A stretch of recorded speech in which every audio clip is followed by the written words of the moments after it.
wa Jomvu Badi Twalib amelikashifu shirika la mazingira Neema kutokana na hatua yake ya kutaka kuwakandamiza wakazi wa Owino Uhuru ambao waliathirika na madini aina ya lead. Akizungumza na habari mapema leo, Badi amesema shirika hilo tayari limekiuka sheria kwa kutolipa waathiriwa shilingi bilioni 1.3 ilizoagizwa na mahakama na badala yake kukata rufaa dhidi ya uamuzi huo. Badi aidha amesema shirika hilo limechukua jukumu la kuongea na washikadau kutokana na serikali kutoa shilingi milioni 700 kwa ajili ya fidia. Badi amesisitiza fedha hizo zikabidhiwe shirika linalotetea maslahi ya wakazi wa Owino Uhuru likiongozwa na Phyllis Omido. Koti ilipoamua badala kwenda kusaidia na watu wake, wao waliapili against those people, wakawaishi hivyo hivyo mpaka kesi ikafika kwenye Supreme, kesi ikawa wameshindwa. Kwa hivyo Neema mpaka sasa mimi nashangaa hawaji Owino Uhuru kwa sababu ya kumsaidia mwananchi wa Owino Uhuru.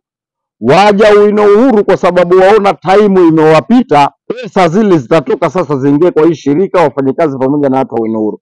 Na wao haja yao ni ulafi.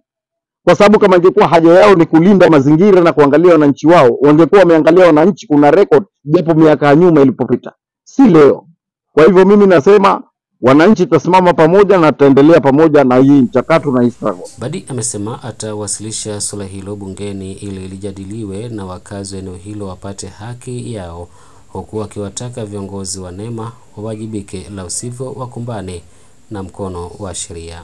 Jambo la pili, kulingana na hii hali vile ambavyo ipo, ni kumaanisha kuwa wakiendelea ni contempt of court, maana miezi 3 ishamalizika.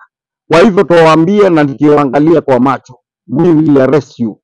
Tutawashika na tutatafuta order ya kuja kuwashika.